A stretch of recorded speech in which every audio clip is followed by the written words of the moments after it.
Welcome to Mobile Electronic Diagnostic 2011 Mustang. We have a problem. You see here the light is blinking by itself.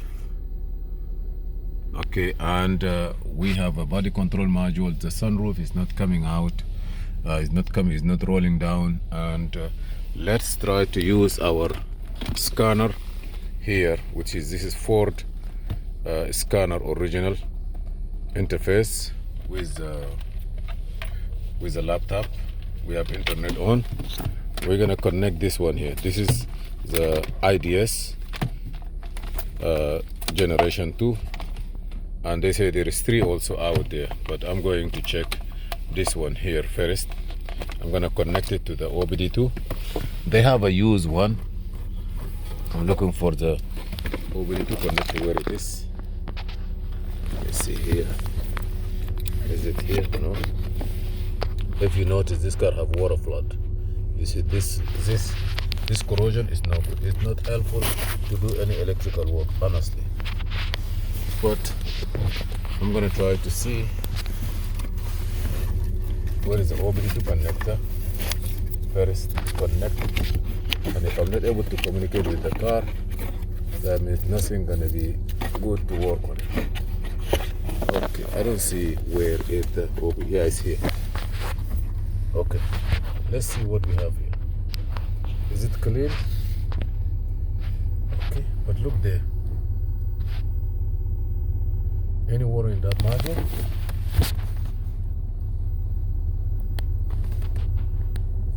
If there is a water here, that means this car is flood, and flood car is not something that you need to start working with. But let me put the OBD2 and I will evaluate the car first. As you see here, where is our OBD2 connector? Is here. So I'm going to connect it. Avoid working on flooded car. When you have a flooded car, what do you need to do?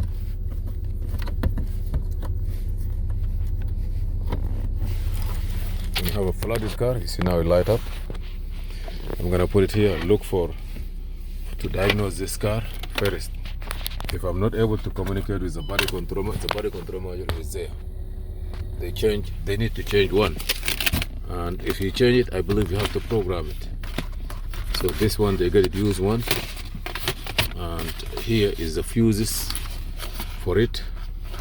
But if I have water damage in this car, believe me, any diagnosis, any repair is useless unless you have to change all the wire harness. So I'm gonna put this piece here, connect my OBD2. Hold on. If you wanna put the OBD2 on laptop, always the USB side have to be up. Okay, I'm gonna turn the light off. Then I will go through. Okay, click here. You see even the light is still on. Okay, I'm gonna click on IDS and then I will run a complete test. After this test, okay, I want to know if signal working. Signal is working. A lot of stuff are working here, but let me see what I'm gonna get. Actually, when you have a brand new and you need to configure it, be sure that you have to have 2 remotes at least, because if you don't have 2 remotes, this light will sit and blinking like this all the time. Tire pressure monitor configuration must be done with 2 remotes. So if you have a body control module and you need to replace it, please be sure that to have it. Right now we need to be sure also, I want to be sure that I'm able to communicate with the body control module with the whole car, because if you don't have no communication, you cannot program anything. So let's go ahead and check. I don't know if the seat working. If the seat is work. Okay, I'm gonna click on start diagnose the car, because if you don't have no communication, you will wind up in the trouble. So I'm trying to communicate with the new computer.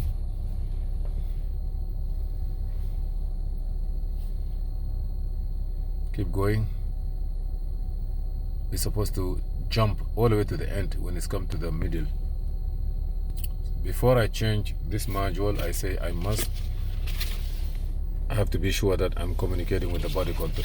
Body control module is responsible of the security, tire pressure monitor, signals, remotes, all this stuff. So they tell me they have it and they need to change it, but believe me or not, I'm not trusting this car at all. As soon as I saw there is a flood under, communication will be trouble. Any little bit water get into communication line, you see now I'm not able to communicate with the engine computer. I'm not even able to communicate with the car itself. Not because he put me a new module. You see, when I play with the OBD2, connector like this, look here.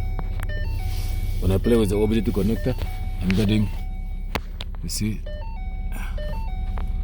I'm getting ABS light and other stuff blinking. So what that mean? You see, that means it's not good. It's not healthy to work in this car. It's not healthy. What you need to do in this car, very simple. Okay,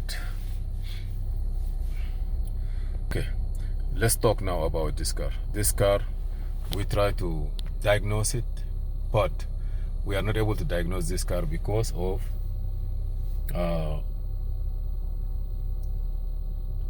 communication issue.